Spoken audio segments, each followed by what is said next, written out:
Today, I'm talking to Tone Vays. He is an expert in the crypto sphere. He is a Bitcoin maximalist. We're going to talk about how to become successful in crypto, how to succeed in blockchain. There's a lot more to it.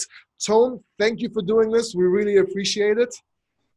No, thanks, Paul. This sounds like it's going to be a very fun podcast. Yeah, we already started hitting it off before we even started, so I'm really looking forward to this. So, Tone, you worked in Wall Street. You are an advisor. You do technical analysis.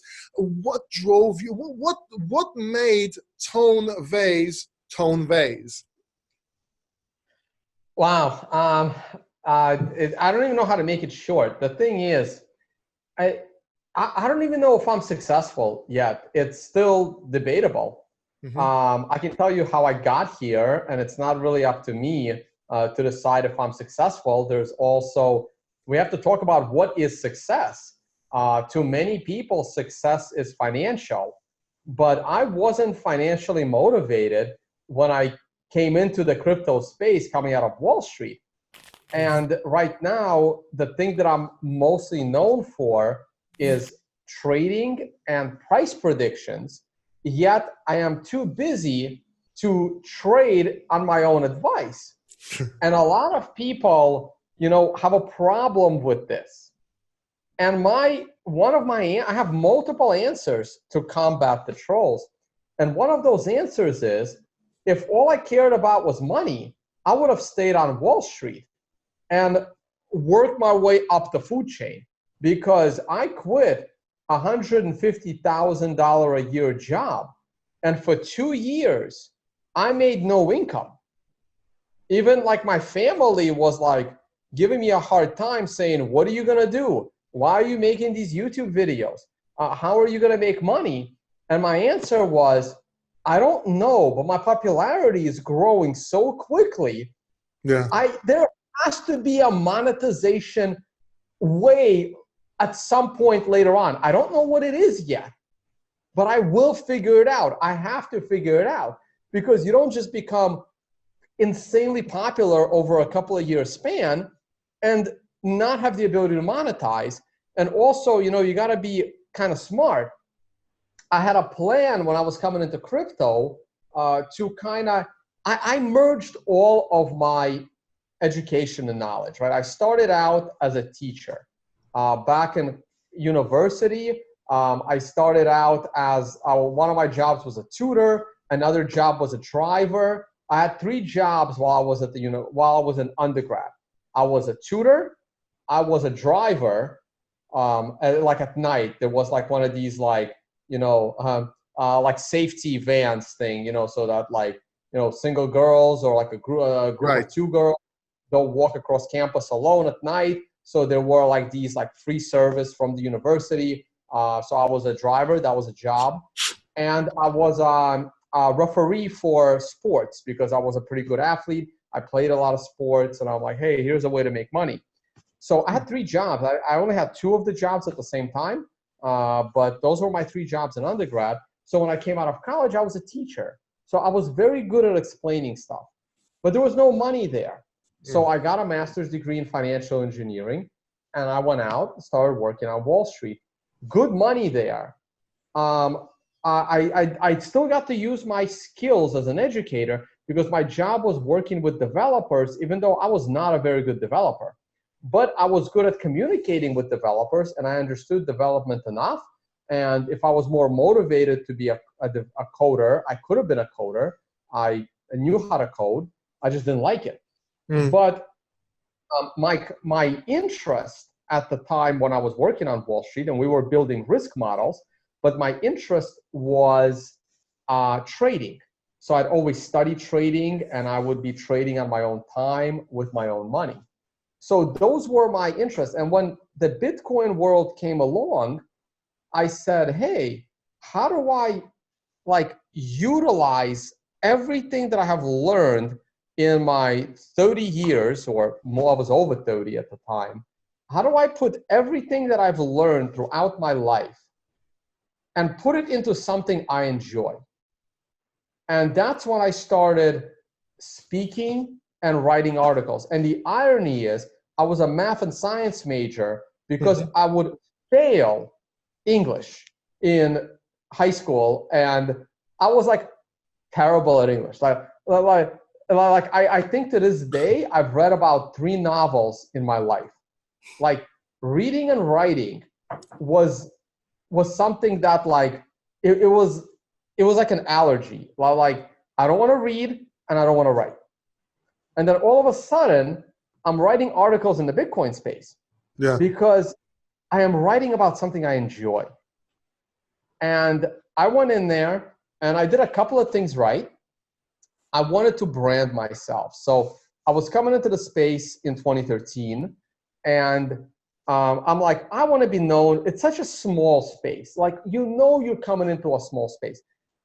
If you do things right, you want to be globally recognized, and you can make yourself globally recognized within a few years because it's such a small space. If you are right about the future of that space. And I'm like, okay, well, there was already an Anthony in the space that's famous. That would be Anthony DiOrio, co-founder of Ethereum, runs Decentral out in Canada. All right, so when someone says the word Anthony, name's taken. All right, Tony. Well, there was a Tony Galippi, CEO and founder of BitPay, one of probably the 5 biggest companies in the space. You know, the moment you say, hey, Tony's coming, everyone assumes it's Tony Galippi. There's the only Tony in the space. All right, so what can I do? So one of the things that I also used to do in college was I was a DJ on the college radio station. I clearly was doing a lot. Like I don't sit home and do nothing. I always had hobbies. I always had a million things to do. And I was DJ Tone. And I'm like, you know what? I'm going to be Tone. So I came into the space, started calling myself Tone instead of Tony or Anthony. Tone Vays, nice short name. And that became the brand. And I even started out with a website, Liberty Life Trail. And earlier this year, I decommissioned it. I rebranded Tone Vays. ToneVays.com, Tone Vays on Twitter, Tone Vays YouTube channel. I'm the brand because I don't work for anyone. I speak my mind, and that's what made me popular. I came into the space saying, hey, everyone thinks that the Wall Street guys are pretty much crooks. Yeah. But they're not. They're not. They fall into groupthink like everybody else in every single industry. Nobody at Bear Stearns wanted to lose their job. I didn't want to lose my job at Bear Stearns. Nobody at Lehman Brothers wanted to lose their job. These guys are making over $100,000. They have families. They have kids. Sure, maybe those kids go to private school because they're making good money. Why do you want to lose your job? Nobody wanted to take those kinds of risks. Everyone has this view of Wall Street, like, you know, Wolf of Wall Street, partying and doing drugs all day. That's not true at all.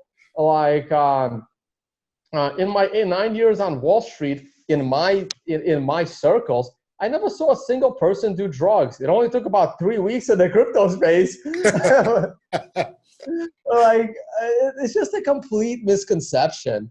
And so that's what I did. I said, hey, I want to do what I really like. I really like teaching. I have a 15 years experience in technical analysis. I have a professional background that I can leverage. So I got to speak at my first conference just because I emailed the conference saying, hey, I'm a Wall Street guy that has been in the crypto space for a year, and I can handle myself on stage because of my experience of being a teacher and a college adjunct professor and all that stuff. I got a speaking gig. I did well. I got more speaking gigs. I got more interviews. And I just I took it slow. One of the things that a lot of people, a lot of YouTubers have this problem. They have so much to say, and they start a YouTube channel, but nobody listens to them because nobody knows they exist. And then they get disappointed and discouraged so quickly. And the other thing that they do is they start, messaging prominent people, like myself included now, to help promote them. And it's really not our job to promote them. I did it all myself because I had reasonable expectations. I'm okay, let me speak at a conference every now and then. Let me write some articles. let me be a guest. I was a guest on at least 20 YouTube channels. I then became a consistent guest on somebody else's YouTube channel. I did not start my YouTube channel until hundreds of people were texting me, asking me to start my own YouTube channel. And I finally start my YouTube channel, and the very first episode to this day only has 800 views. Meanwhile, the channel that I was on twice a week was getting like 10,000 views or more. And all of those were my followers. And I'm like, wow, I was so disappointed that my first episode only had 300 views within the first 48 hours. And I'm like, where are you people? Yeah. I was popular. You know who I am. How are you not going to my channel? But I started with 300. People start with 3. And then their second episode is 5. And then 8 views. And the problem that a lot of YouTubers have is they want to get their best thinking out in the very first episode. Yeah. But there's no one there to hear them. And it's a big chicken and egg problem. So I did a couple of things right, even by accident. Just, I didn't have experience in this space, but it's just, I'm like, who's going to watch me? I had realistic, I don't want to say low expectations, I had realistic expectations. I was building it out. And I'm doing it today as well because I speak fluent Russian, and I never really utilized my Russian speaking ability. So what I decided to do was, hey, let me join a Russian established YouTube channel and be a consistent guest on that channel and build an audience until I feel that I'm ready for my own channel and that audience would go there. I don't want to start a Russian speaking YouTube channel if my first video does not have 1,000 organic views. I've been very critical of other YouTubers, and I'm like, I know my numbers are real, legit, and honest. And I see some guys coming into the space. They've been in the space for 3 months. They have almost as many YouTube subscribers as I do. I go and look at their first episode, and it has like 2,000 views. And I'm like, no, that's bullshit. It's not like that. That's bullshit. That is bullshit. 5,000 people knew who I was, and I only had 300 views. And nobody knew who you were, and you have 2,000? No. It takes time. It does take time. So I actually know this from my YouTube channel because I used to do a YouTube channel as an entertainer and so forth. But my YouTube channel grew slowly as well. I mean, I only have 1,600 subscribers right now. But you know what? It's not how many views you get. It's who views them. And it depends on what niche you're in. So if I was doing a blog, you have like thousands of viewers all the time, if it was a daily blog and so forth. But in something like sales and marketing, I'm competing people like Ty Lopez and Grant Cardone. It's a very big difference in, doing daily vlogs and being consistent in that. But yeah, I totally understand it. What drove you to succeed? What drove you to get where you are? The driving force behind the move, if you will. I think it was more of a challenge. It was a challenge. It was, I tend to get bored with things. I mean, this is why my major was geology. Didn't really like geology. Then I was a teacher, didn't like teaching. Then I went to Wall Street. I thought I was going to be a programmer. I didn't like programming. I really liked trading, but I was always a little too distracted, always had other things. My hobby, while I was on Wall Street and a side trader, my hobby was diet and exercise. I was really getting into that, reading a lot of stuff about, optimizing my diet. I was in really good shape, and all that went out the window because Bitcoin is so time consuming.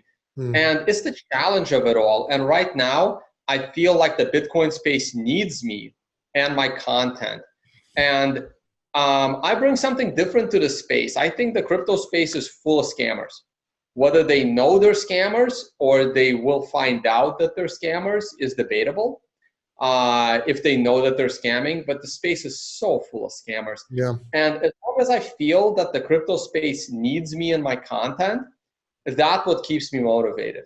I get as many, a lot of people don't like me because I'm honest about my thoughts on the price of Bitcoin. And since January, I've been saying that, hey, the price of Bitcoin is going to keep falling. In fact, it hasn't been falling as fast as I've been expecting it to fall. I thought we would be lower by now in the price of Bitcoin.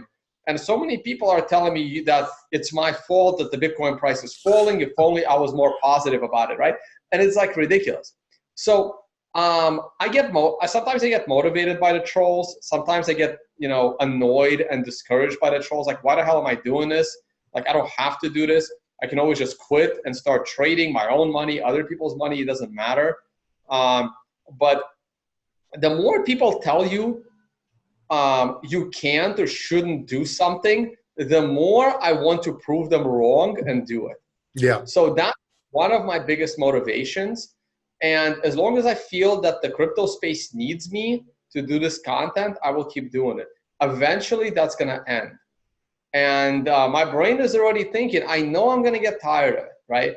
And because there are, I don't know how, you know how people are like, oh my God, this guy is so famous. He's a famous athlete. He's a famous actor, you name it, famous musician.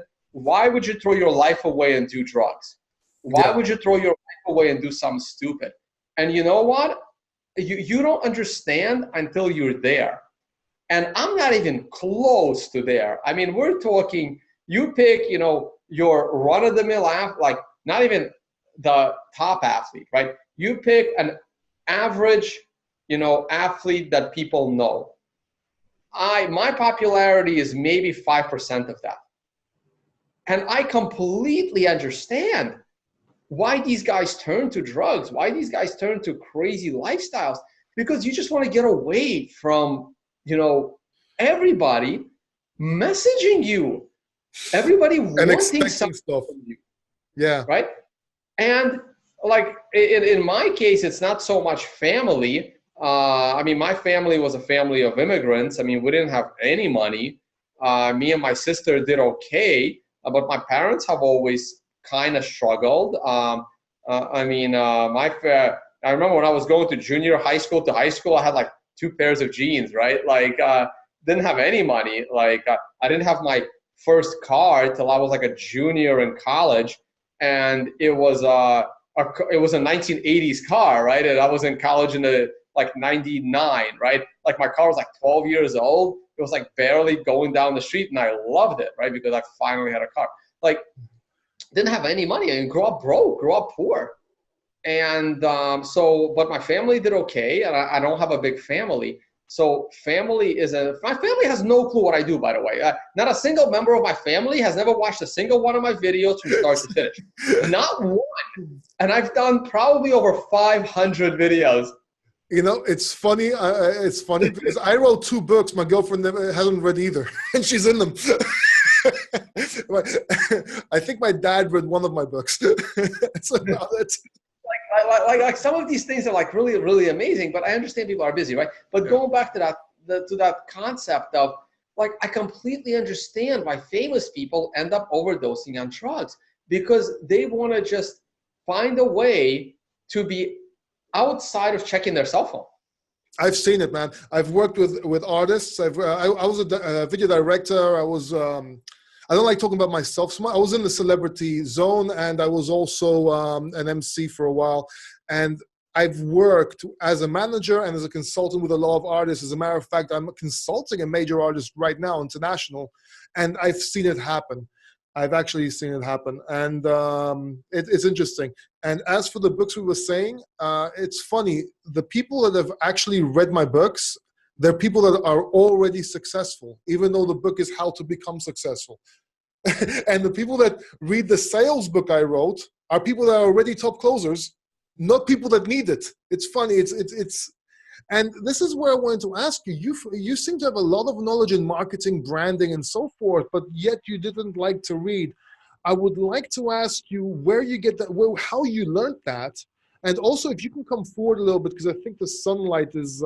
Yeah, hold on. Let me close the blinds. Give me 1 second here. Okay. Oh, I actually forgot to clip on. I forgot to clip on my mic. My audio could have been better. 1 second. Okay. By the way, if you're watching this, go ahead and check out Tony's channel. Tone's channel. What I'm going to do is put the link in the description down below, and don't forget to subscribe so you can learn when the new book, my book, featuring Tone Vays and other leading people in industries in that book, and how you can become successful. So go ahead, subscribe to the channel below, and don't forget to hit that bell notification button so you don't miss anything, and check out Tone's links in the description down below. Welcome back. Yeah, and here's the thing, right? So I'm in Riga, Latvia. It's funny that you mentioned the light was very annoying. So I've been in Riga, Latvia for now, I think I've been here a week. Mm-hmm. I've had this apartment for about 5 days. This is the first time I'm in this apartment during the day. I had no idea I was going to have a light problem. It's an Airbnb. I've been here since Monday. Today's Thursday. I'm checking out tomorrow. I didn't even know that my windows were facing the sun because because I'm not home. I've seen you. You're always doing something live or going somewhere. Right. Yeah. It's crazy. Right. And I mean, you can't be lazy. You can't, like, I've met so many people that have some of the best ideas and they're just lazy. They just can't get them done. I mean, I have a lot of ideas as well, and I just give them away because, look, I can't get them done. I'm busy enough as it is. Please, just if you become successful, like, remember me where the idea came from, and that's all I really want. Hey, Paul here. Let me jump in real quick. If you're getting value so far from watching this video, then please consider subscribing down below and hitting that bell notification button. It will help me, and you get to watch more videos like this one. Thank you, and let's jump back into the video. But when you asked me about branding, you know what? I never learned it. I was just doing it myself. And what I think what made me stand out amongst my peers was me being genuine and honest. Like, people can say what they want about me, but no one is going to call me, a liar or, hey, this guy, deleted something that he's done. This guy is, said this before and now he's pretending he's never said it. I've always, admitted my mistakes. I've always been public about everything. I have a very clean past. Good luck doing a background search on me to try and, find something in my history to get me on. And that's what made me stand out. The fact that I knew I had a clean, no like crazy skeletons in my closet allowed me to speak my mind and, go after people, call them scammers, call out their projects. It allowed me to do that because they have nothing in my past they can, let's say blackmail me with, or they can ruin me with because of my past. That helped me a lot in doing what I'm doing. And a lot of people have a problem with that. Like, a lot of people, they're either afraid to be successful because of their past, or they become successful and then their past comes back to bite them. Yeah. So because my past was so clean, I was very comfortable going out there and actually challenging people. Also, again, I picked the crypto space because it was small. I knew that, I think I'm a pretty smart guy, I think I'm smarter than the average person walking down the street. And it shows that. I mean, again, I have 2 bachelor degrees, a master degree. And this is where people say, it's like, oh, the degree doesn't mean anything. No, it still means something, right? It does if you can do it. It does, because there's this fallacy. And I hate this. I deal with this fallacy constantly. I'm sure you've run into it as well. Well, Zuckerberg quit college, and Bill Gates quit or didn't go to college, and what's his name? Steve Jobs quit or didn't go to college. So if I don't go to college, I will also be successful, right? It works. It works the other way around. The reason why those guys didn't go to college is because it was a joke to them. It was too easy for them. It wasn't challenging them. If you find university challenging, you're not Steve Jobs. I'm sorry. It has to be too easy for you. Now, maybe not all of it. I always struggle with writing. I am the slowest reader known to man. I am the worst speller known to man. But you put me in a math class, you put me in a physics class, even basic programming, I dominated. I'm like, well, how about you give me something that I actually have to think about, you know? Like, I'm not saying everything in your university has to be a joke to you, but something in your university has to be a joke to you. And then you got to build on that. You build on what you're good at, and you fake the other stuff until you, with age, you find a way to get around it. Back when I was in university, there was almost no such thing as books on tape. Now it's simple, right? I mean, technology, eventually, when you know your weaknesses, there will always be technology to assist you with those weaknesses. And if there isn't, you got $1 billion business on your hands. Yeah. If you got a weakness, if you are excelling at X and you got a huge weakness in Y, and you can't find a technology to resolve your Y weakness, you have an amazing business plan and you don't even know it. Yeah. Yeah, it's funny you should say that, because I never even finished high school. I was kicked out a couple of times and I never bothered finishing. I used to read a lot though, and I do read a lot. But most people should stay in college. They should learn. And a lot of times I wished I stayed. And you know what? All these new gurus right now, like, oh, you don't need college, don't teach you anything. Yes, but not everyone's cut out to be an entrepreneur. You know, if you quit college and you sit at home eating McDonald's, watching TV all day, or watching YouTube trying to learn, it doesn't work that way. Most people should stay in college. I'm just saying, your odds are better. your odds are better, and the thing is, it does teach you about life. Yeah. The biggest, I didn't learn much from my universities other than like life. You learn how to manage time. You learn how to cooperate with people. You learn what you're good at. You're supposed to learn what you're good at, right? That's what it's supposed to bring you. So going back to the other side of it, I came up through Wall Street. I thought I was a pretty smart guy. I wasn't the best, I wasn't the best analyst. I wasn't the best anything at my job, at my office on Wall Street. But here's where I succeeded in my 9 years of Wall Street.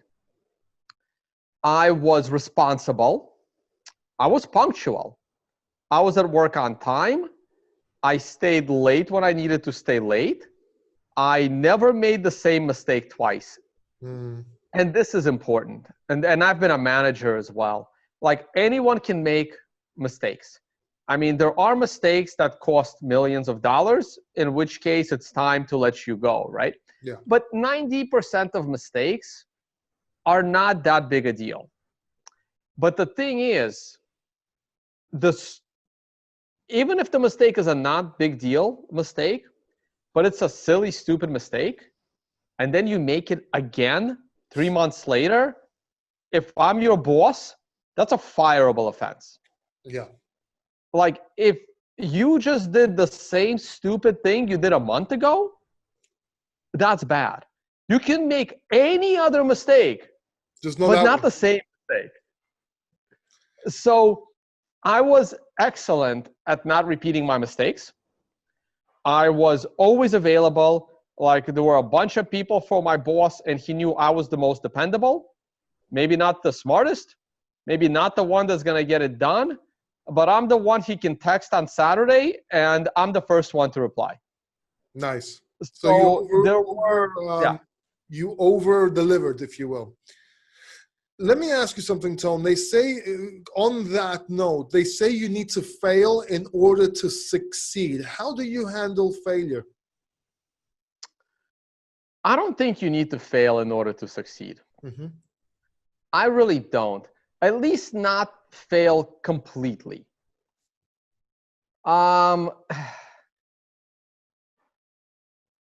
That's a hard question. You see, one of my problems is that when I find something challenging, I don't end up finishing and I end up finding something else. Like I've walked away from a lot of projects, and I don't know if you consider that a failure or not. No, not really. I mean, look at Right. just It's on the borderline. you keep going, right? Right. The path might change. It's on the border of things. Do I think you need to totally fail and screw up a company in order to be successful at the next company? I don't think so. I mean, I'd rather hire a CEO that had 3 successful companies versus 3 successes and 1 giant failure, right? Now, I do think that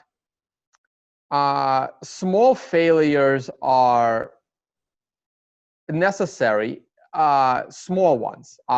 So for example, I'm a trader. I tend the more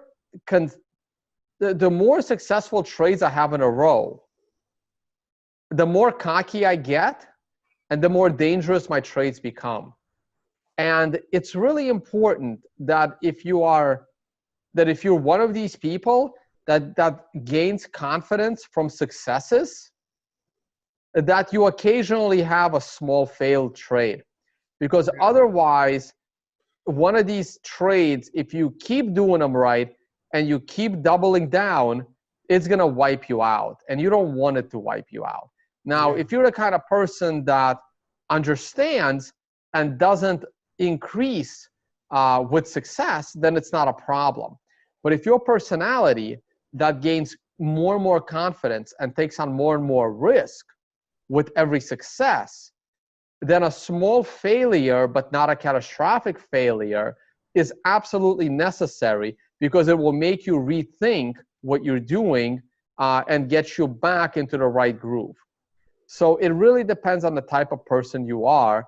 And I'm still one of those people that, when I'm up, 100 or 200% at a blackjack table, I will start to raise my bet. And that's happened many times, and I've paid for it, right? And when I'm at a poker table, if I've played a few poker tournaments back in the day. I'm at a poker table. It's a 10-table tournament, 7-table tournament. There is a very high probability, above 50%, that I am making it to that final table. But I've never won. I start to play a little loose, start to get a little cocky, and I always pay for it, right? But they're not catastrophic mistakes. They're not mistakes that are going to wipe me out and set me back years. They'll set me back a week. They'll set me back 2 weeks, right? They're not catastrophic.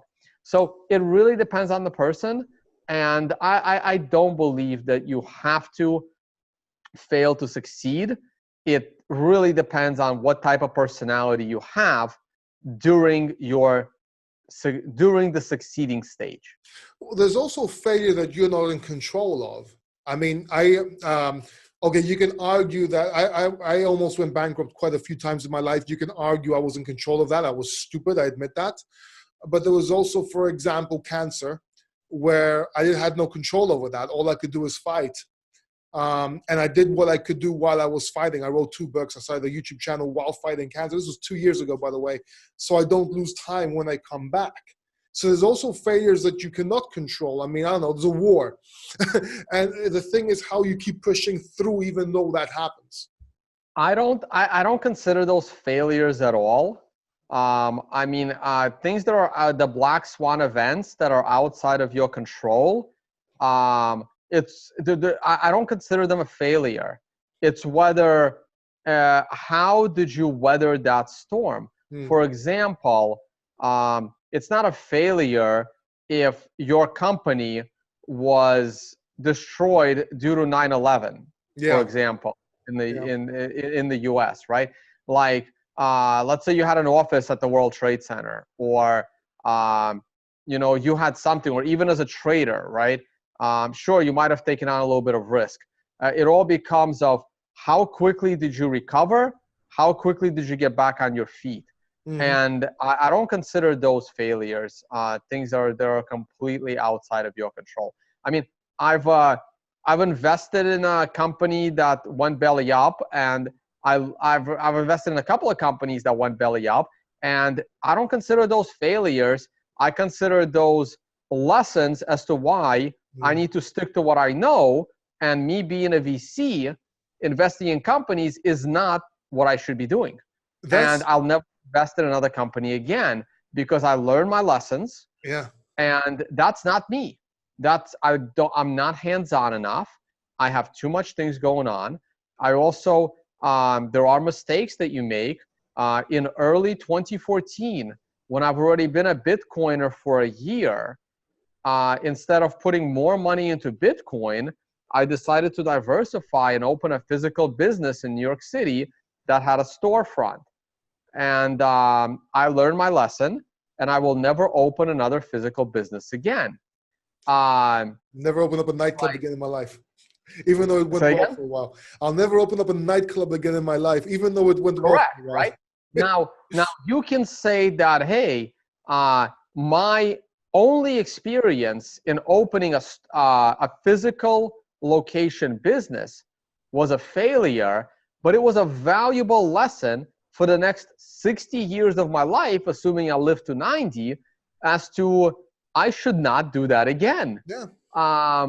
Now, to me, that was a very important, life lesson. And the business was a failure, but me as a person and my future success, that was absolutely critical. And that's also a golden nugget right there. Stick to what you know and do what you know. Don't try and do something that you do not, or at least do your homework before, right? Yeah. And it's really funny because when I was, I think it was the year that I quit my job, and I forgot the names of these books. I mean, you're more of a book guy, so you'll probably name the books. So I remember we had, it was like Christmas time, so we were like giving out bonuses. So we had our CEO I worked for a small company at the very end of my Wall Street career. So it was only about like 70 people at the company. So the CEO read this amazing book. I think it was called David and Goliath. And it was like one of these motivational books about business. And it was called David and Goliath. And it's about, taking on these impossible challenges and, taking these impossible challenges head on. And at the same time, my direct boss gives our unit another little book that specifically talks about only focus on what you're good at and ignore the rest. So these are just two completely contradictory ways of life. Do you take on a challenge that you shouldn't, or do you stick to what you know? And like one of the examples in that book of like that little book of like sticking to what you know, if you are a really good shoemaker, and you're building this business on making the shoes, you now become so busy managing people that you are no longer making the shoes. You're hiring people to make those shoes for you. And the quality of those shoes completely starts to degrade because you should be making the shoes, not managing shoemakers. Yeah. And that was the point of that book. And I didn't even read the book. Somebody just told me like and it was like the smallest book ever, but I'm like, I'm not reading this. I don't, again, like give it to me on tape. But the point was, I'm like, no, but that made sense to me. That made total sense to me. Like, if you're good at something, don't train a bunch of people and manage them. Like everyone wants to turn their best salesman into a sales manager. Yeah. No, your best salesman should be a salesman. They should be selling. It's a whole different technique teaching. I do both. And I actually wrote the book, The Closers Part 3, with living legend Ben Gay III. He is one of the greats. He worked with Napoleon Hill, Zig Ziglar. And teaching sales is very different than actually selling. It's same thing, but it's different. Not everyone can do it. Tell me, Tone, what does success mean to you? To me, success means doing what you love, and while being financially comfortable for your lifestyle. Now, it gets a little bit complicated because as you become a little more successful, most people raise their financial lifestyle. Yeah. So to me, that's not necessarily what success means.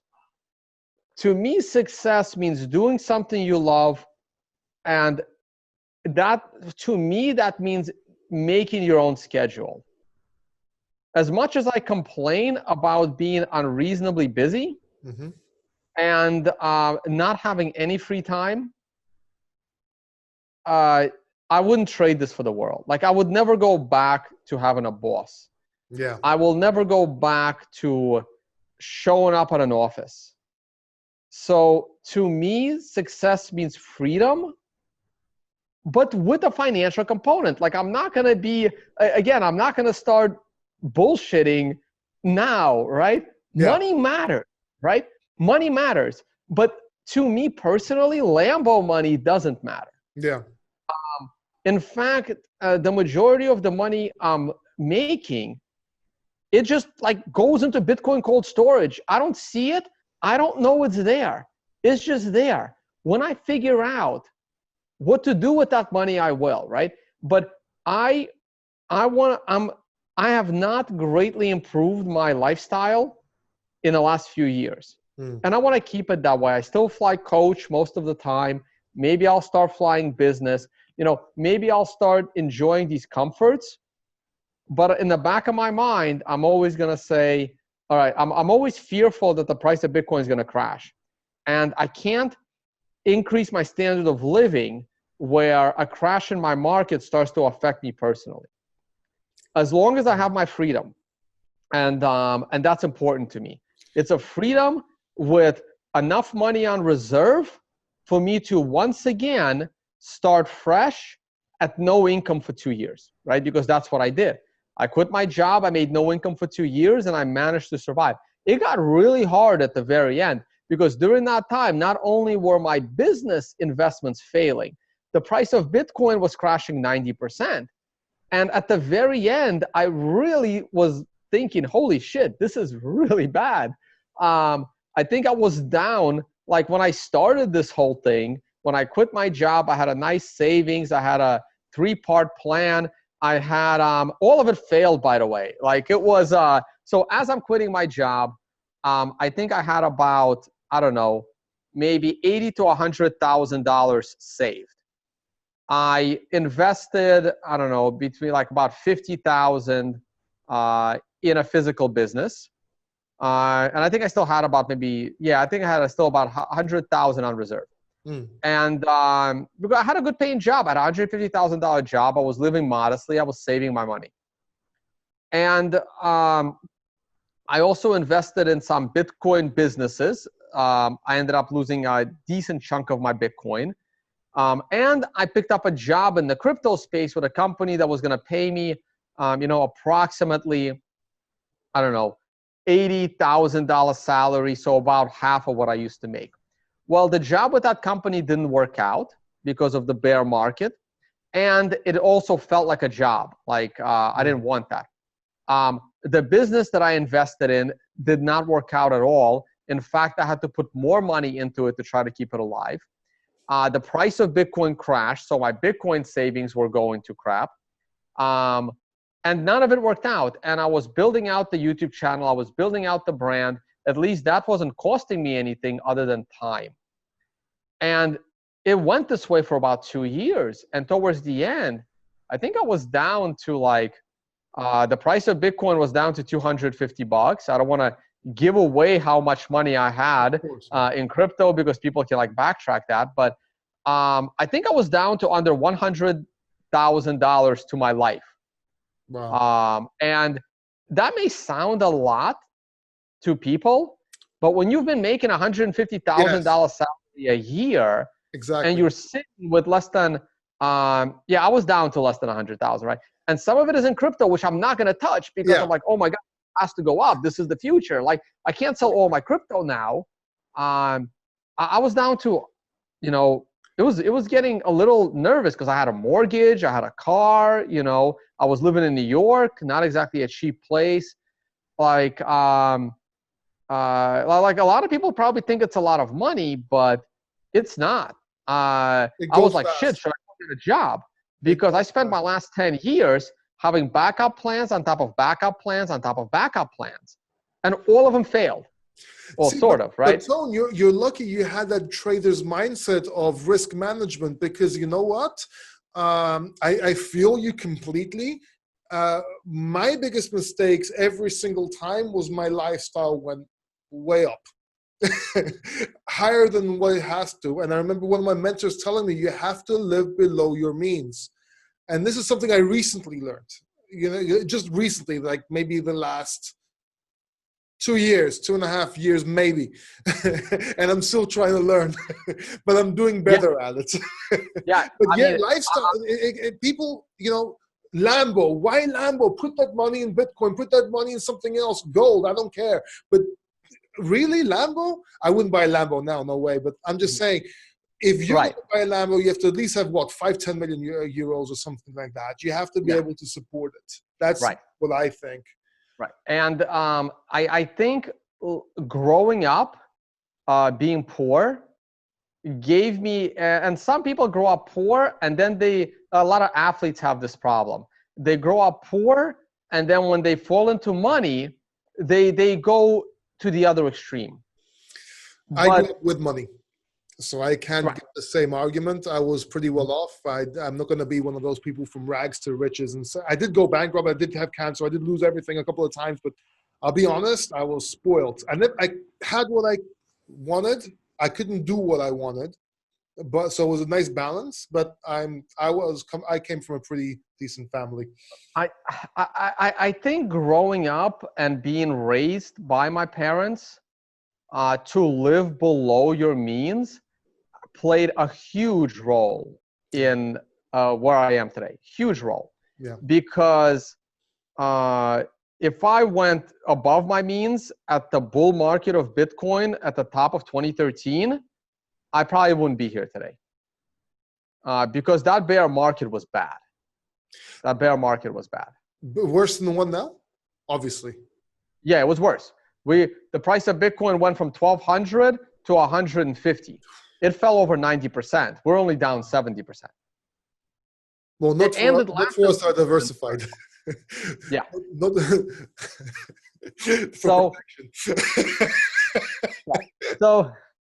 So living below my means helped me out a lot, and I still pretty much live below my means, and I'm trying to spend very, very carefully. I'm always conscious about what I spend, and I splurge when it's important. Otherwise, I don't.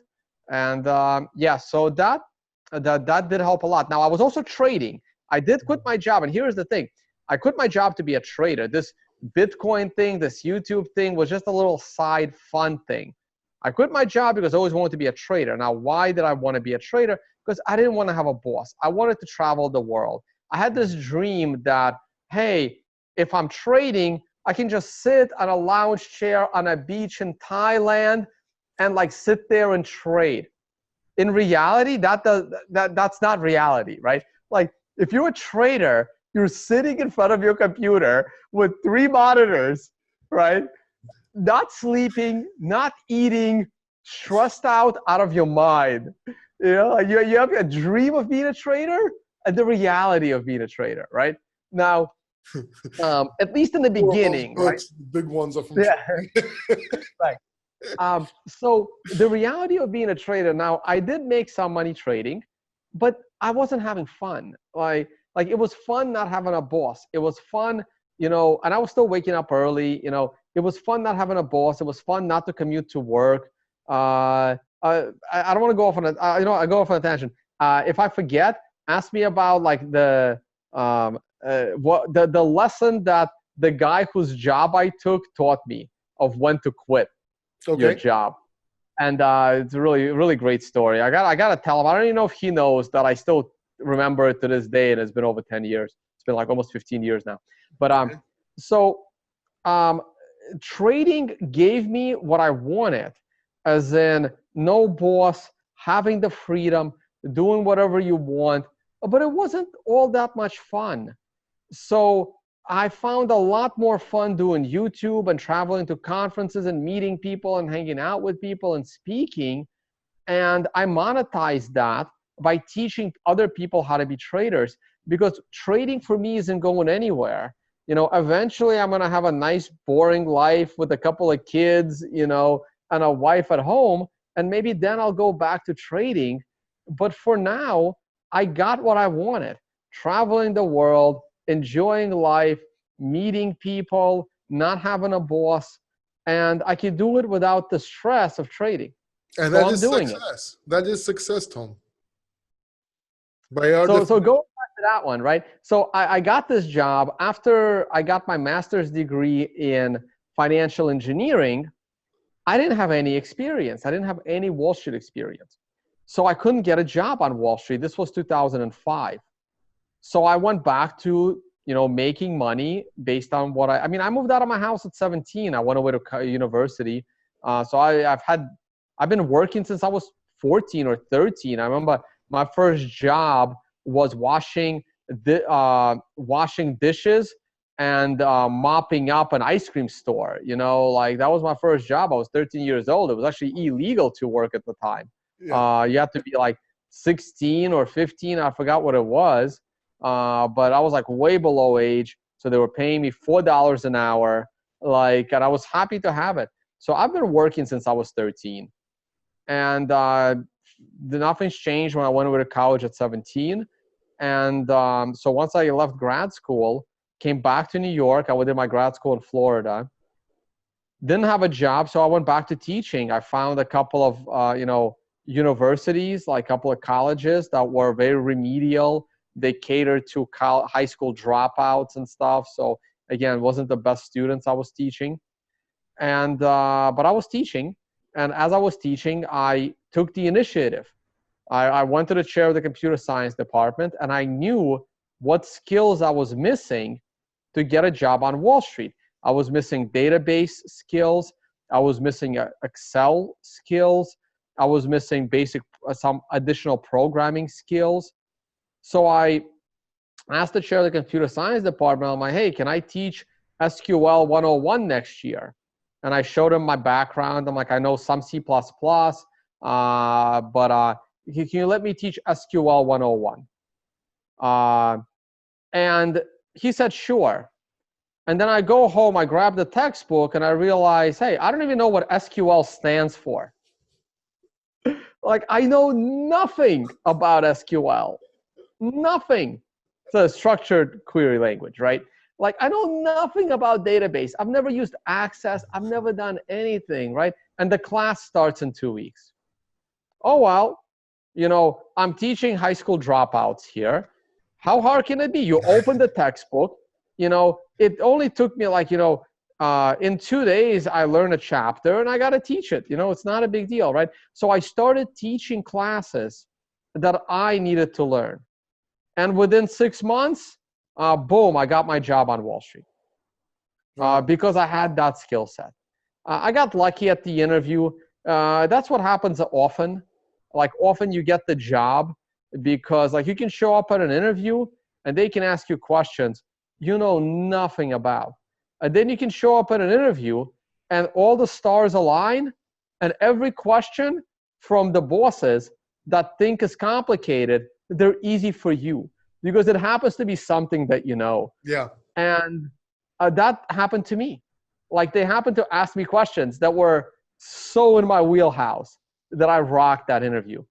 Because the interview 2 days earlier was a complete and utter disaster, right? And the jobs were very similar. So I was taken over for a guy that worked at this company from inception. He was one of the original 8 people that was an employee. And it was a jack of all trades job. You needed to know databases, you needed to know SQL, you had to be an Excel absolute expert. You had to know, math, certainly. You had to know programming. You had to have people skills. It was a pretty jack of all trades kind of job.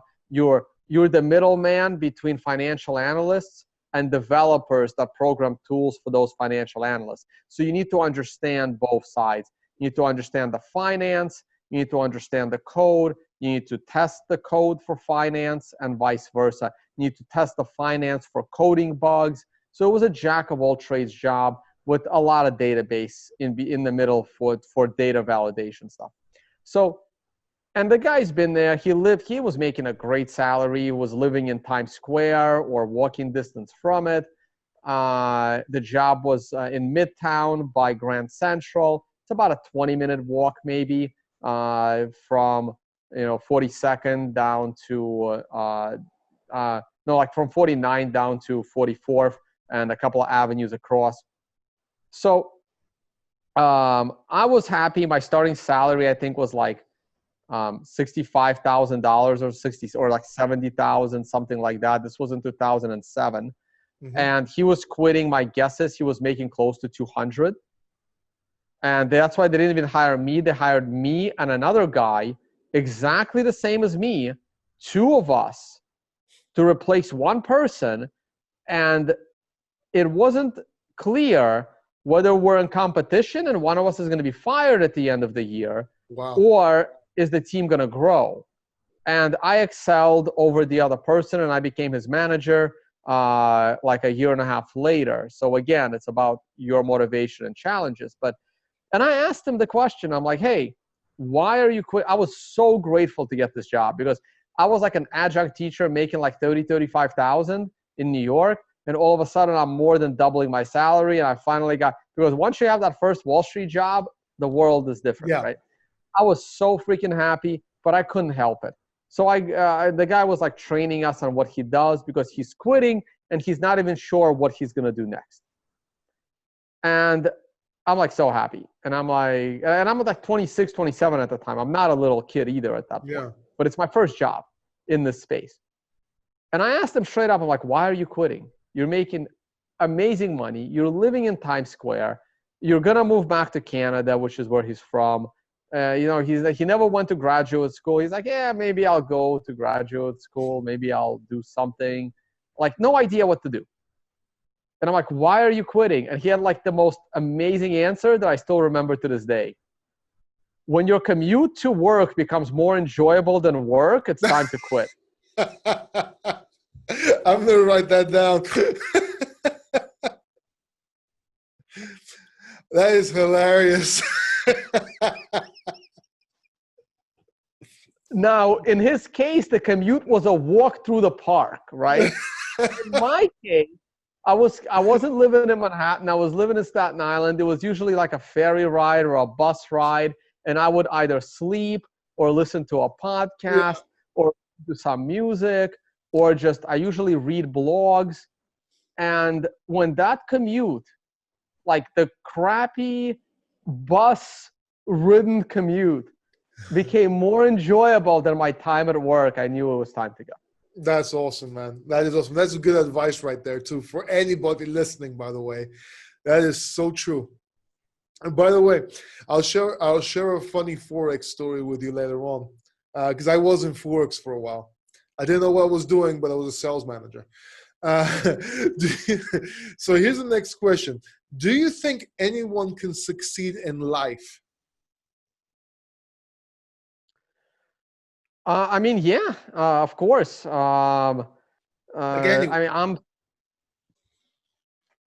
Anyone can. Because again, success is based on what you think success is. For a lot of people, it's right now. For me, it's my lifestyle. Eventually, I am gonna want to form a family. So if I never form a family, I may be disappointed. I don't know if I want to be single my entire life. Some people do just fine with that. I would like to meet, the right girl and form a family. So I still have that part missing. Like I'm not going to consider my life a total success until I reach that stage. But I'm not, but I still have time. Like I still have plenty of time to reach that stage. But I think everyone could reach success again. But you gotta you gotta have your head on your shoulders at least a little bit, right? Right. Like you gotta go out and do something. It's not, success is not gonna come to you. You have to go out and get it. And I still have friends, for 20, 30 years that are still struggling. And there comes a point in life where if you've struggled for so long, you're so frustrated that your life's been a giant struggle. And that's unfortunate. But you had the tools to put yourself in a better position. You just didn't do it then. And now, when you're in your 30s, when you're in your 40s, and you've never capitalized on some of those tools, it becomes harder and harder and harder, because people that have known you, the longer people have known you, and the longer they've known you without any success or even a glimpse of success, the less those people will help you. So anyone can succeed, but it gets harder and harder and harder in the future if you don't have any history of prior success. Now, if you've had multiple stages of successes and failures, it is much easier to succeed when you're older, because people will remember your successes. Mm-hmm. They will also remember your failures, but they're confident that you've succeeded before, you can succeed again. Whether you failed then after or not is debatable, right? But if people have never seen you succeed, you are going to have a major problem with every single year that goes by, because you just don't earn the confidence of your friends, peers, and family. Yeah, very true, very true. On that note, do you think anyone can succeed in crypto, or does it take a certain type? Again, in crypto, it's very frustrating, because in crypto, success seems to come with how much money did you raise in your latest ICO, which I would refer to as a scam. So to me, I don't think many people have, based on my metrics of honesty and providing a useful product, and not simply leeching off of the ability to fund your product through unqualified investors. I think there's only been very few successes in this space, which is why there's not that many people that I respect. And when it comes to Bitcoin and blockchain, I mean, at the end of the day, it's code. And I don't have the ability to contribute to the code. So I am doing my best job I can in explaining the code and why the code is important, because that is my skill set. I spent 10 years on Wall Street working with developers and explaining code and testing the usage of code. So me doing it in the crypto space was second nature. But so many people want to succeed in the crypto space, but they have absolutely nothing to offer. So they try to come up with some idea, and they try to finance that idea by unqualified people. And I don't call any of those people successful. I don't care if you just raised $2 billion for your project. I think you did it unethically, and I do not consider you successful. You leverage your reputation. If you have to leverage your reputation to make money, I don't know about that. So I think anyone can succeed, but there's not that much. I mean, to me, the crypto space is this government free money. And there's not much you can do with just that. It's just government free money.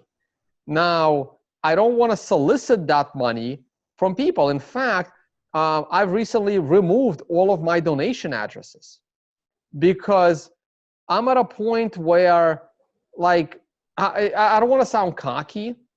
I don't want to say, I don't want your $10 donation gift for all the free content that I do. but I was able to monetize with my workshops of teaching people how to trade. Yeah. And I'm doing okay with that. I'm doing okay based on my lifestyle. So for me, asking for donations in my case, it's like not exactly necessary. And I don't want to beg or ask people for money. But that's me. That's just my view. So I have restructured and I've been asking people, hey, instead of donations, just use my affiliate codes. I have a website and I put up a bunch of companies as affiliate codes, but these are not multi-level marketing affiliate codes. Mm-hmm. I don't profit on a ladder system. I only put affiliate codes where a person is going to pay X amount anyway, but the company now gives me, let's say 10% of that or 15% of that. Actually, and if you don't use my affiliate code, you're just going to pay everything to the company. Yeah. But if you use my affiliate code, you're paying the company and me, but it doesn't cost you anything extra.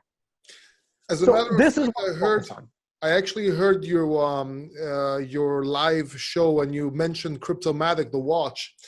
And I'm going to actually put that in the affiliate links, your affiliate link in the description down below, because that's an excellent watch. I was actually looking at that watch and I even reached out to them at some point in the past. And yeah, see, it's beautiful. It's beautiful. And I really think, that company is a very good example of how to become successful in the crypto world. In fact, you don't have to just be a trader or just buy crypto to work in crypto. Okay, so I'm doing some advising for some companies, and one of them was post-ICO, so it's a startup mostly. It's not an ICO. The other one is an ICO, but I personally know the person is into events and stuff, and he's into events. But my knowledge is marketing and sales, and that's my thing. But that over there, it's a sum tertius. First is God, then it's the client, then it's you. And I go by that rule, or at least I try to. But you don't have to buy and just trade crypto to be in crypto. You can work around it and become successful, because it's what you were saying. Find what you're good at. Find your niche within that growing space, correct? Correct. And this is a great example of the watch. He's a watchmaker. Yeah. His expertise is watches. And it's a new space. Hey, I'm a watchmaker. What if I start making really cool watches? And here is the thing. When this watch got released, it was in the middle of 2015. The price of Bitcoin was under $300. Yeah. He only accepts Bitcoin. I paid him 3 Bitcoin for this watch. Crazy. And then I remember in December of last year, oh my God, am I really wearing a $60,000 watch? That's what would have happened if I did not pay him in Bitcoin for this watch. It was only. And he takes Ethereum as well now, I think. He takes Ethereum as well, I think. Well, I'm sure he takes it, but I'm pretty sure he converts it to crypto, to actual Bitcoin. Yeah. No, it's an amazing watch. I love it. It's really cool. And it's very well made. And that's the thing. Like, any watchmaker could have come into the crypto space and done something really, really cool. It was open for everyone, and one guy took the initiative. Exactly. So what does it actually take to succeed in this field? And I know this, after what we just said, this is kind of confusing question, because I guess in the trader's mindset way, because we touched on a lot of things, what does it actually take to become Tone Vays, for example? Oh, Tone Vays, excuse me. It's just a lot of hard work. It's a lot of hard work, and if you know your end goal, don't let people tell you that it doesn't work. And that's the common one. I'm trying to come up with something a little more different. You have to believe in what you're doing. You absolutely have to believe in what you're doing. And you gotta, and here's the thing, right? There is a monetization angle and there's a what you do angle. Mine are different. I am really good at explaining how to trade. I'm a pretty good trader, but I would say, what are my skills as a trader? I don't know, maybe a 7 or an 8 out of 10. What are my skills at teaching people how to trade? That's a 9, 10 out of 10. Like, I'm really good at that. But my passion is traveling the world, speaking at conferences, and educating people about Bitcoin, not about trading. But I can't monetize educating people about Bitcoin, but I can monetize teaching people about trading. So teaching people about trading, is that what I really want to do? Not really, but I'm okay with that. I'm happy doing that. Like, on a happiness scale, if I didn't have to teach people how to trade, I would probably be a little bit happier. Just traveling the world and educating what is a blockchain. But this doesn't make me any money. But this gives me the popularity to make money from teaching people how to trade, because I am very good at that. And I'm almost as happy doing that by itself. But I'm able to use something I'm good at to monetize what I really want to do. And they go hand in hand because they're in the same field. Right. True. You have to use what you can. Did you have any mentors? No, never actually. There is, I don't know. I guess I'm a little bit of a control freak, as you like to say, a little bit. I do like to outsource some stuff, but at the end of the day, I want to do it myself. Yeah. I want to do everything myself. And there are things that I know I can't do myself, so I immediately hire people. Like, I'm not going to clean my own apartment anymore. I'm going to hire someone, right? Even though I used to do that all the time. I was never good at it, but I didn't have exactly the money to pay someone, right? Like, I'm not going to be a handyman. Like, I'm not going to fix anything in my house, you know? Like, if a light bulb goes out, if I had, like, 6 spotlights, I think it took me like 3 years to change them, because like 1 went out, 2 went out, 3 went out, 4 went out. I'm like, okay, now I don't have enough light. Now I need to actually figure out how the hell do you change a spotlight, right? Because I'm not that unhandy, man. Like, I'm not going to hire someone to figure out how to change a spotlight, right? I mean, that is something I can figure out within 10 minutes. But even then, the time you put into that, you can make a trade and make more money than that. Correct, right? So, like, if there's anything broken, I'm calling someone, right? Like, my car, the smallest thing, I'm going to bring it to a shop because I have better time to spend. So did I ever have any mentors? Not really.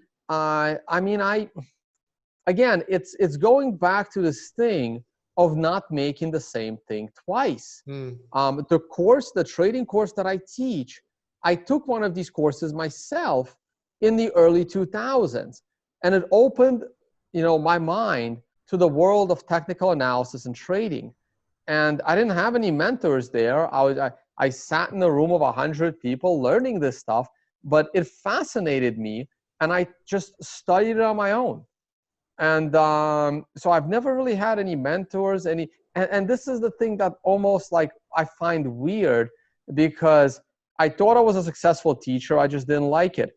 I could have been a very successful Wall Street executive. I just didn't like it. I think I'm a very successful YouTuber, considering I've never even looked at a video of how to like make YouTube videos. Like I just like sat there and figured it out. Yeah. I never, and I think I became pretty successful. I didn't know crypto. I didn't have any, and no one even told me about crypto. I heard about it myself on RT, watching alternative media. Then eventually I realized I needed to go buy some Bitcoin. I went to local Bitcoin's website. I found a local dealer in New York. I met this guy. I didn't even know what Bitcoin was. I bought it from him. And then for the next year, I didn't know a single Bitcoin person. Like, I wish I had like libertarian friends that were like annoying me and convincing me to buy Bitcoin the way I was doing it to my friends and family, right? No one did that to me. I found it on my own. So for me personally, because I've never had a mentor at anything, I find the concept of mentors strange. But you are one, in a way. But not in a one-on-one setting, right? Mm-hmm. Like, I find the concept of a life coach insane weird. Yeah.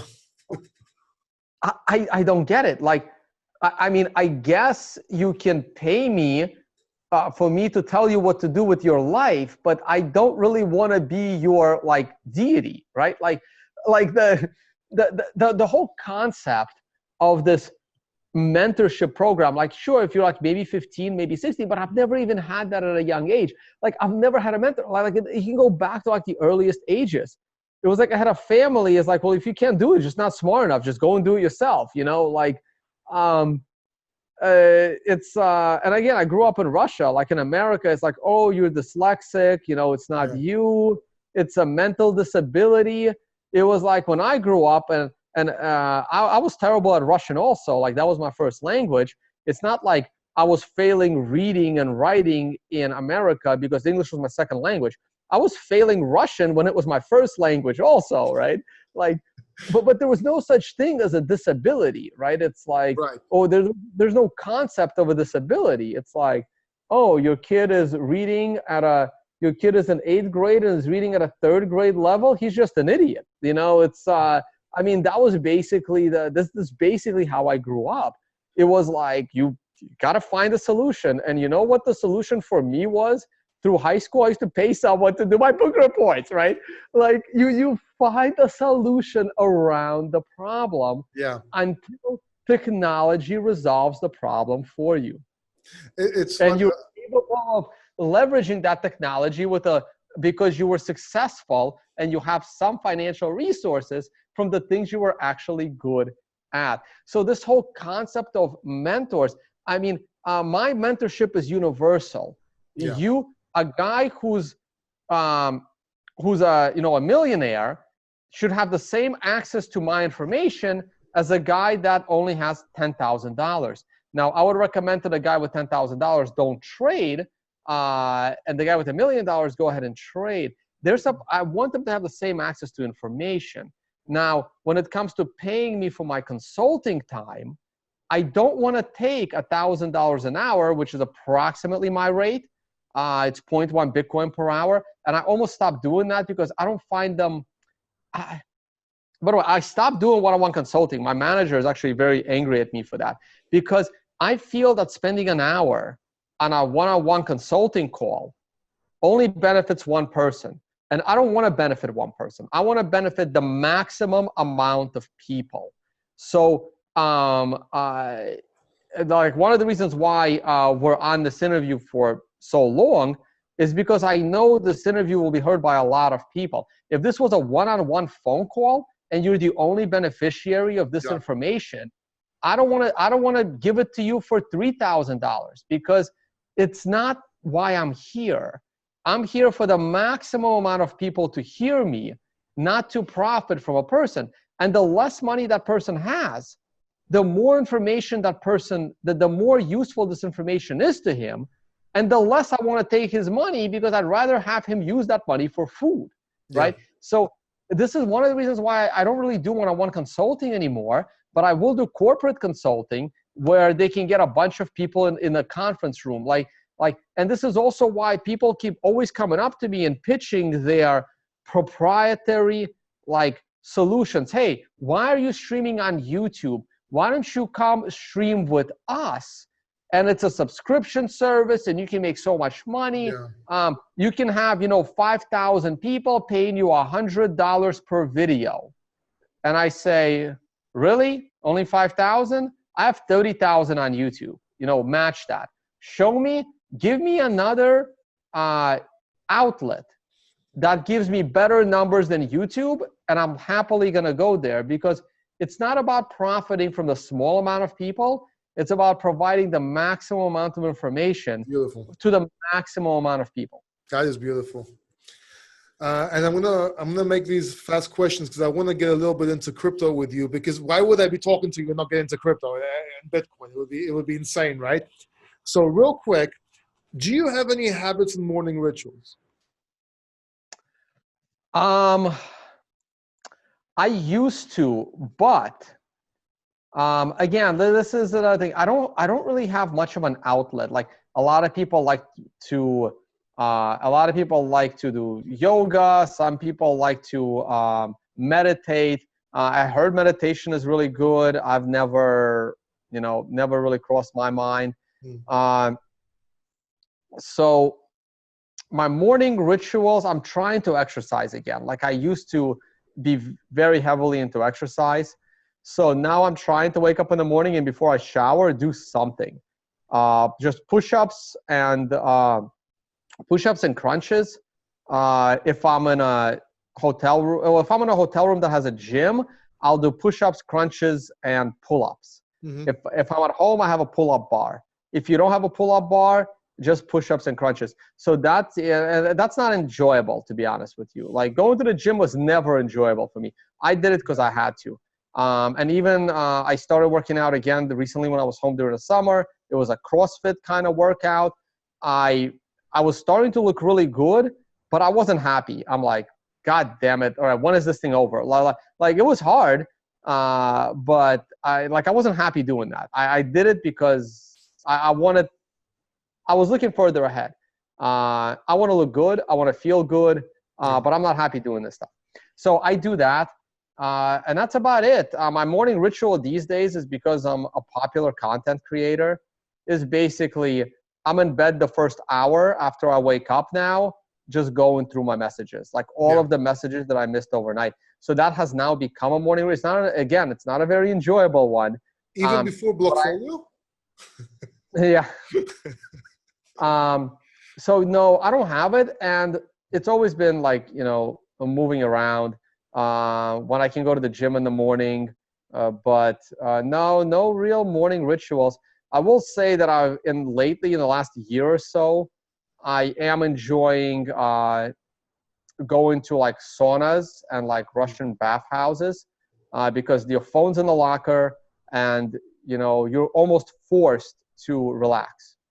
Yeah. All right. So what kind of questions do you wish people asked you in the street, in interviews, wherever? No, you know what? Anything is good. I don't have a preference. I have lots of questions I wish people didn't ask me. But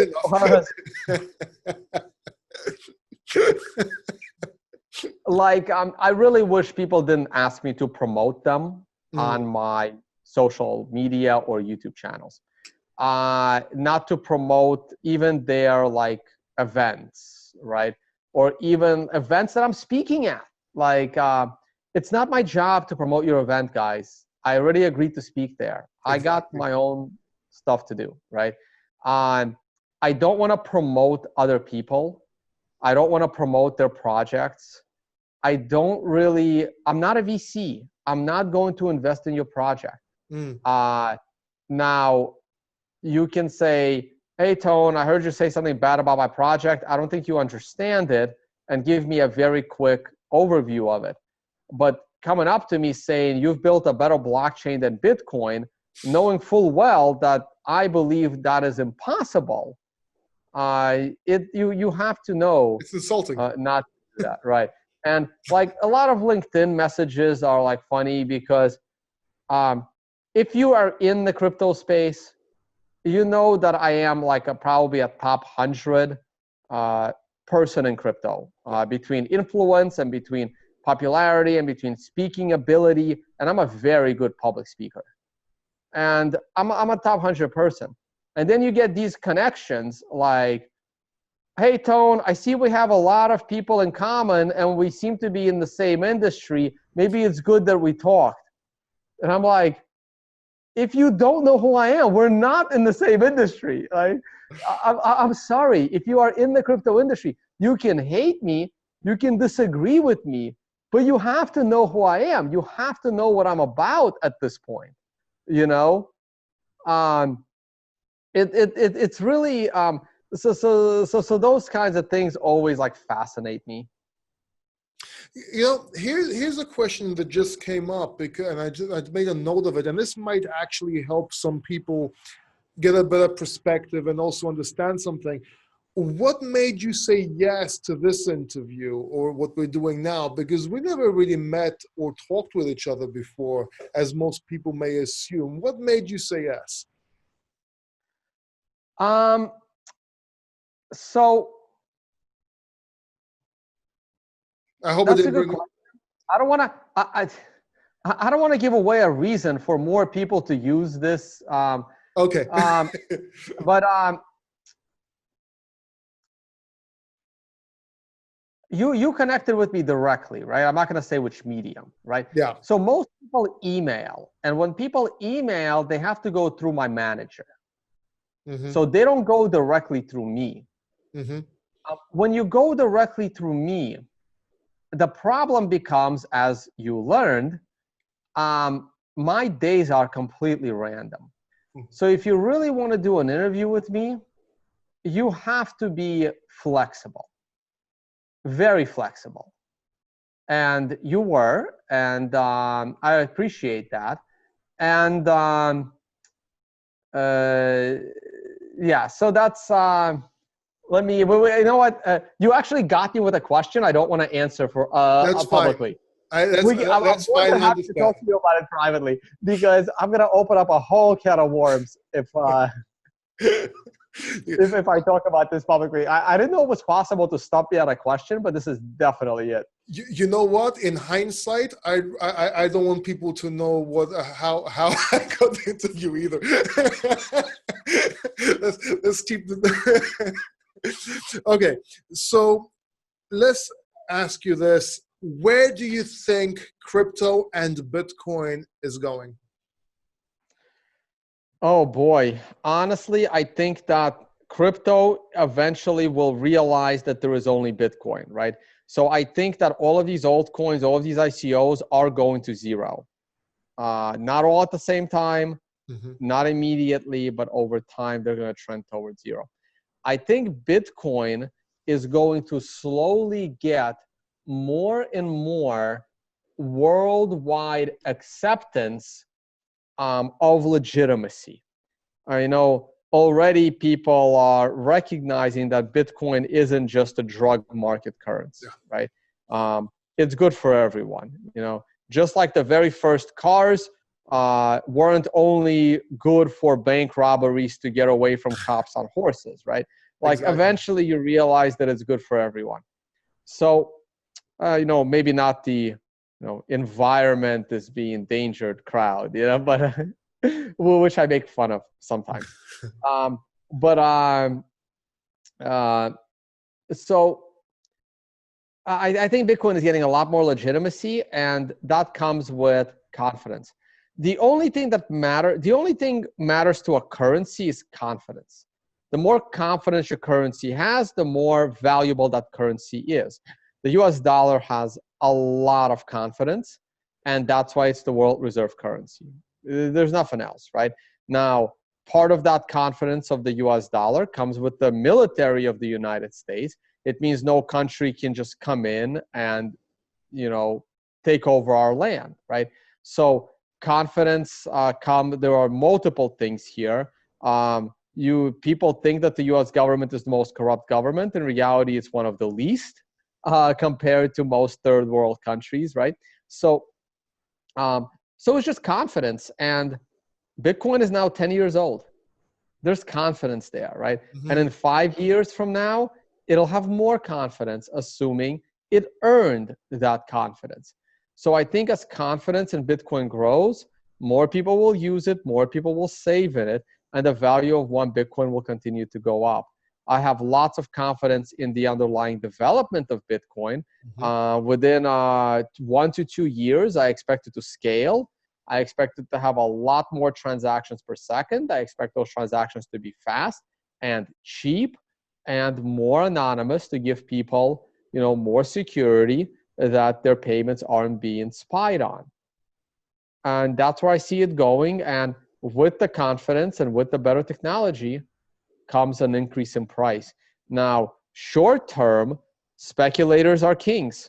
And right now, most people are speculating to the downside because the bubble grew a little too much. But eventually we will turn around and go to new all-time highs. Yeah, you have not a price prediction, but you have a speculation backed with whatever is backed on your side that it should reach 5,000 first. And I guess the faster it goes down, I wish it went down faster because the higher the bounce, right? But it didn't. It was a slow burn. And here's what I'm gonna ask you. What kind of advice would you give people that were hodling, if you will, that got burnt? Because right now, there's a lot of people out there, and I want to ask you this, because you are a Bitcoin maximalist, but you're also a trader. You understand money, you understand emotion, and you understand what people are going through. You actually told me you went through this. So what would you advise for people that are just hodling for dear life, whether they bought at 18, 15, 10, 8, whatever? What advice would you give these people? At this point, I would probably say keep hodling, because I was sounding the alarms of the bear market in the middle of January. So I was warning people when the price of Bitcoin was $15,000 that this bear market could be severe. And those that didn't take well, it's not exactly trading advice, but if you didn't sell at 15 and you didn't sell at 10, selling now at 6 is, at this point, you might as well wait it out. Yeah. But if you need the money, you need the money. Now, I think that even selling at this point is probably a good bet, but it's not as good of a bet as it was selling at 15, right? Yeah. So my view on the bear market is identical now than it was in the middle of January. I have not changed. Everything I said in the middle of January, you can go back and look at my videos. Everything I said in the middle of January, I'm still saying to this day. But listening to that now is not as financially lucrative as it was back in the middle of January. So at this point, you almost want to take the less risky position, especially if you can wait out a few more years and you have enough fiat money not to touch that Bitcoin. Because if you think that if you're going to panic sell at 3,000, you should sell it now. But if you have the financial ability to wait out a possibility of $1,500 or $1,300 Bitcoin, and a $1,300 Bitcoin, let's say in the middle of next year, if you have the financial standing to wait out the worst case scenario, which is for me the worst case scenario, which is a possible worst case scenario, which is the price of $1,300 at this time next year. So September, October of next year, the price is $1,300. If you're okay with that, then you might as well keep hodling. If you're not okay with that outcome, then the safer thing for you to do might be to just get out now and then buy back in either at significantly lower prices or above $10,000 when the bull market has returned. And there's nothing wrong with that. There's nothing wrong with potentially selling now at 6 and buying back at 10 if you're going to panic sell at 2. Yeah. And I have to ask at this point, just to make it clarify, because people will panic listening to this. People, emotion always gets messages mixed. It does not mean that it might not go up first, then go down, or go up to 7, then go to 5, or whatever. It does not mean it's going to go straight down to 2 right now. I just wanted to, at least I think that's what we were talking, right? Well, right. And also, just so people know, I am hodling. Like, I still have all of my Bitcoin. I'm not selling. My time horizon is 5 to 10 years down the line. And I am holding through the bear market, and I've been very open with all of my followers, telling them that I am holding through the bear market. I am too busy to day trade. Yeah. I am not following the market like that. And the way I don't even have exchange accounts.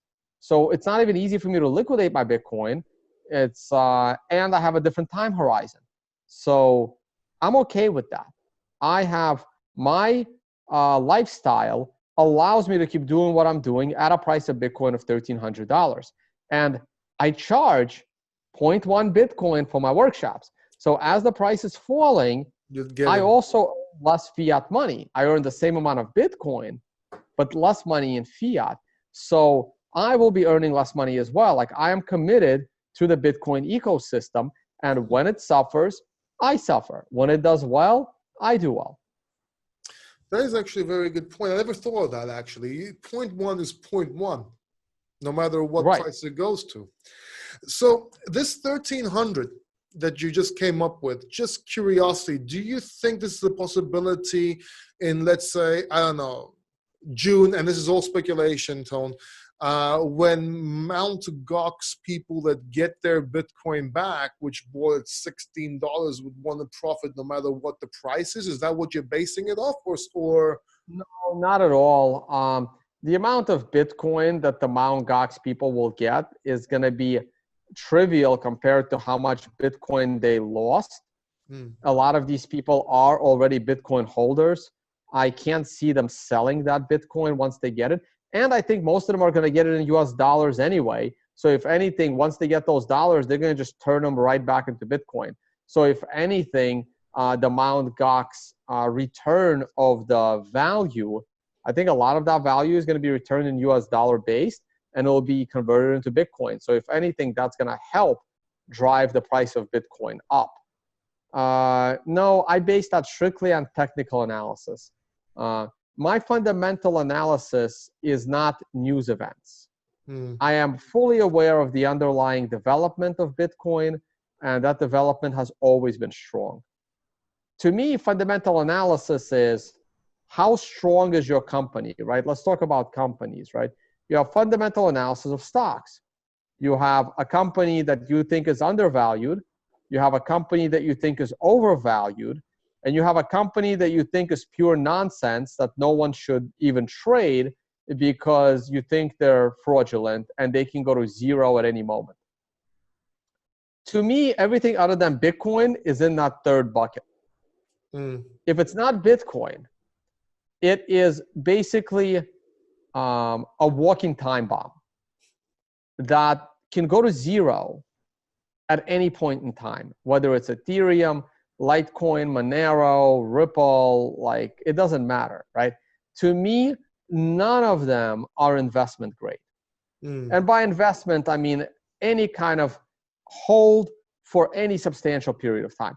Now, if you're a short-term trader, if you're just gonna trade it for a week and get out and go back to Bitcoin, that's fine. Your risk of it going to zero that week is significantly small. But the longer you hold these other cryptos, the higher the risk of that crypto going to zero. So to me, that's fundamental analysis.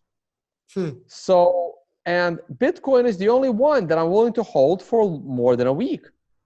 And that's kind of how I do it. Is there anything any other coin whatsoever that intrigues you, or that you like, or that you may like? No. It's just Bitcoin. I don't really care for any other coins. In my history of crypto, I've occasionally ended up utilizing another coin, but that's no longer necessary. Bitcoin is now very liquid and very quick and very cheap. So no, I see all of these altcoins becoming less and less relevant over time. They have huge technological risk, way more than Bitcoin. 90% of them have enormous regulatory risk. They are all centralized. US government can show up and shut down the project. It's just too many risks. And to me, my line of fundamental analysis ends with Bitcoin. You can hold Bitcoin for longer than a week, and everything else, you're taking a big gamble because they can go to zero, and I don't believe Bitcoin can. It can, but with an infinitely lower probability. Yeah, as proven in this bear market, Bitcoin retained most of its value in comparison to everything else. Why do you think Bitcoin is succeeding? And I know you probably mentioned most of them right now, the reasons, but why? Well, Bitcoin is succeeding because it's actually delivering on its promise. Bitcoin is peer-to-peer, decentralized, censorship-resistant value transfer. And it's the only one that is actually decentralized because that's the one that has no leaders.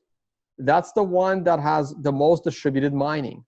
It's the one with the most distributed coins around the world. That's why it's winning. It's not winning because it's first, though being first allowed it to get those properties. It's winning because it has no leaders. It grew organically. It grew in the wild. You can't replicate growing in the wild. It's not replicatable in a lab because by default, a lab is not the wild. So everything other than Bitcoin grew up in a lab and Bitcoin grew up in the wild. Now, we can say that something grew up in a lab is superior to something grown in the wild, but we both know that's not true. True. So that's why it's succeeding. It's succeeding because it has no leaders. It's succeeding because it's just there and nobody controls it. And everything else has leaders. Tone, I have to do a controversial question right now. I'm not sure if anyone asked this, okay? We always talk about the good things that happen if Bitcoin succeeds. What bad things can happen if Bitcoin succeeds? Interesting. Now, I've already been warning about this. So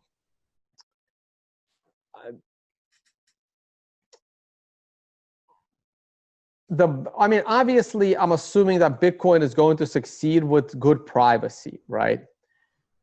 So on a small level, if the government decides to criminalize Bitcoin, they catch you using Bitcoin, you go to jail, right? Like, for example, you're in the US as well, and or you're not in the US. I'm in Greece right now. You're in Greece right now, but you're from the US. UK. From the UK. Okay. I was born there. I got an American accent though. Yeah. So right now, marijuana is almost legal everywhere, right? So marijuana succeeded. But how many people went to prison for smoking a plant? A lot, right? So on a small scale, right? Do we really need another thing to throw people in jail for just using money? Right? So, yeah. How many families could be ruined if the government decides to criminalize Bitcoin, but some guy doesn't think the government is serious and he decides to, buy a watch online with Bitcoin and all of a sudden get arrested, right? So that's bad. It shouldn't happen, but that's bad for families. That's bad for society, right? And with using marijuana as an example, took 40 years for people to finally realize maybe we shouldn't be arresting people for smoking a plant that grows in the ground, right? So that's bad, obviously. Also, if Bitcoin succeeds, but a lot of people, don't take Bitcoin seriously and be in charge of their own Bitcoin by being their own bank, and they outsource the bank part to a centralized entity, then the government could be overseeing a large portion of the amount of Bitcoin. And then we can have the 1934 seizure of gold all over again, but with Bitcoin in the year 2034, right? Like if 50-60% of all Bitcoin is held by government regulated institutions. The government can just make the top governments in the world can just make a little secret pact and treaty saying, hey, on Sunday, we're going to just confiscate 60% of the world's Bitcoin, and we're going to issue our own fiat on top of it. Or cryptocurrency.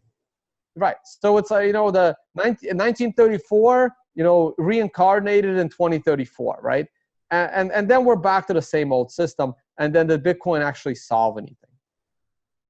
Yeah. And of course, look, I'm not going to deny the bad stuff. Now, I believe that societies are becoming less violent every year on a scale. Like no matter how far back you look in history, we've always been more violent. I know if you look at the local news, all you see is murder and nonsense, right? Yeah. All this nonsense. But in reality, it is safer now, no matter what's almost any city on average, right? You traveling the world now is a lot safer than it was 10 years ago. And it's a lot safer than it was 20 years ago. The world's becoming safer and safer. The news will tell you otherwise, but it's becoming safer and safer. So yeah, if Bitcoin is an anonymous currency, are some people going to use it for bad things and cause harm to others? Of course they are. But as a society, we're becoming less and less violent. So give it another 2-3 generations, and and it's not going to be as bad. But for now, sure. It's true, and a lot of people always say that you can buy drugs with Bitcoin and stuff like that, but come on, privacy is good for other things. What if you live in an African country and you want to buy a Bible, and you don't want people to know that you're buying the Bible and you want to buy it online? And I don't know, Bitcoin with a privacy thing, it actually helps you get that without being tracked. I think that might be a good thing. Yeah, that's not it. I mean, right, no, that's a very small scale example. I prefer the bigger scale examples, like what happens during revolutions. You go after the rich people's money first. What happened in Zimbabwe? Why did their currency collapse? Well, you take away the land from the people that have, the land, right? So, I mean, like you should only demonize the rich people that have become rich by using government force. If you have become rich as a capitalist voluntarily, and then again, the more power the state has, that's what they do. This is why a lot of states, like all of a sudden, historically, why countries change religions, because a religion in your country all of a sudden gets all of these donations, and they have more money than the king, and the king wants money, and all of a sudden the king has found the light of a new religion, and the first thing he does is confiscate all the money and all the gold and all of the treasure from the old religion. And it's not because he found a new religion. He just needed a reason to confiscate the money. So at the end of the day, it comes down to money. And that's what has happened historically. Now, again, societies are less violent today than before. So there is probably a little bit of less risk than that, but it's still a risk. And when there is a political upheaval in your country, they always blame the capitalists, they always blame the rich, and not because they did something, it's because you have the guns and the power to take away their money. Yeah. Yeah.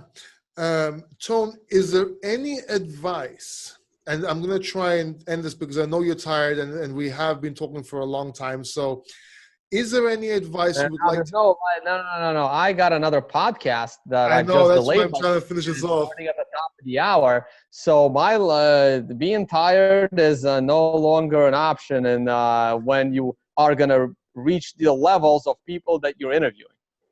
Yeah, I can get carried away and talk with you all night, though. So tell me something. Is there any advice you would like to give anyone watching right now? Oh, man. Have a backup plan on top of a backup plan on top of a backup plan. Like when they say don't put your eggs in one basket, they're not specific. And it's usually financial. It's got to be mental. Like no matter what you do, you have a backup plan. Have a backup plan if your company you work for goes out of business. If you're gonna quit your job to do something, have a backup plan. Maybe spend 1 hour a week thinking about that backup plan, but think about that backup plan. I joke around with my audience of what my backup plan is. I'm like, I like the whole YouTube thing. So, but if this crypto stuff doesn't work out, I mean, I have multiple backup plans. I can start trading again, and that has an A and a B section, right? A backup plan is I start trading. A, I trade my own money. B, I trade a small family fund with my own money, my friend's money, and my family money. Or C, I trade outside investment money, right? But that is a backup plan. If the crypto thing goes, the whole crypto space, Bitcoin disappears, the whole crypto space disappears. What do I do? You have to have a plan. These are my options. I can start trading again, my money, my family's money, or external money like a hedge fund. That's one plan. The other thing is, sure, crypto might go away, but I still like what I do. This is why I educate people cross asset. I don't teach trading Bitcoin. My show is trading Bitcoin because that's my audience, but my show is trading. I can simply pivot, continue doing what I'm doing, only without crypto. Do the same thing in traditional markets. There's current, there's FX, there's equities, there's commodities. I can still do what I do, only without crypto. That's a second backup plan. I even have a third backup plan. Hey, whether crypto is with us or crypto disappears, I'm tired of doing finance. Maybe I will get sick of finance. Well, I'm going to get back to my prior hobby of diet and exercise. And I like to travel. If I want to keep traveling, I will do travel, diet, and exercise videos. Like, another Anthony Bourdain, only a little bit different, but the same concept. And people are like laughing. When I tell them, people are laughing at me saying, you're never going to crack that space. So many people are doing that. It's so common. I'm like, you know what? So I like a challenge. I did this in YouTube with no experience, and now I have experience. I build an audience in crypto and in trading and finance. I want the challenge of building an audience from scratch in diet and exercise videos, plus travel, diet, exercise, YouTube channel. And I will take on that challenge. So these are 3 solid backup plans. And if I think about it some more, I'll have more. But these are the top 3 that I've already strongly thought about. What happens if this doesn't work out? So that's the advice I give. No matter what you do, have a backup plan. Tone, thank you so much. We really appreciate that. Thank you for your time. I've learned a lot. I'm sure viewers have learned a lot. Much respect. And I really hope we can do this again one day. Awesome. Thank you.